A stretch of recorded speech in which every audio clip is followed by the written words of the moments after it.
Hello mga ka-happy! Welcome back to my YouTube channel. This is me again, Ayn Olivers from Happy Hans Vlog.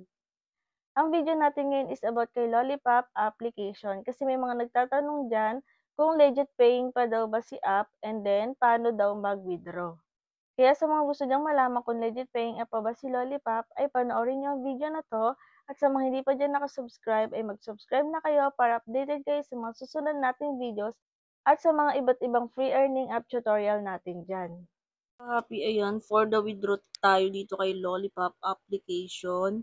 So, ayan mga B, meron na tayong 100,000 or $10. So, same lang siya sa ibang application na kailangan maka $10 ka or 100,000 points. So, ayan, click nyo lang yan kapag meron na kayong 100,000 points and then may makikita kayo dyan, exchange and cash out. So, dito tayo sa cash out. Ayan, $10. So, lagay lang natin dito, 100. Hindi ko kasi makita eh. So, withdraw natin. Currency type, Philippines. Asan na yun? Payment method, ayan, meron pong GCash. Meron siyang fee na 0.5% plus 20.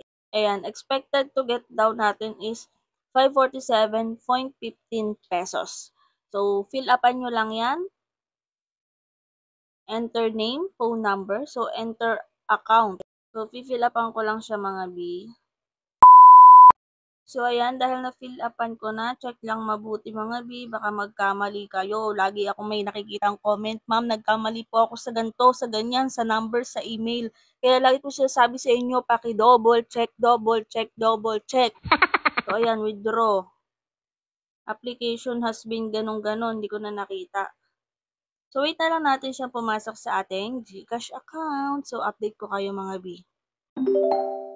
February 10 nga pala ako mga B nag-withdraw and then ayan, 12:56 PM ng February 11 is pumasok na rin po sa aking GCash account yung winidraw natin. At sakto nga naman tulad sa application, 547.15 pesos po yung na-receive natin. So, ibig sabihin, 1 day lang po yung processing kapag nag-withdraw ka kay Lollipop application. Pero depende rin siguro kung marami kang nakasabay na nag-withdraw. So, wait lang din natin sa mga ibang nag-withdraw dyan, 1 to 3 days. Pero para sa akin, 1 day lang siya nung pumasok siya sa account ko, sa GCash account ko. So, yun lang mga copy for today's video. Kung may mga tanong kayo, pwede po kayo mag-comment or i-check nyo yung aking playlist dito sa aking YouTube channel. Makikita nyo naman dyan yung aking mga tutorial, mga free earning app tutorial.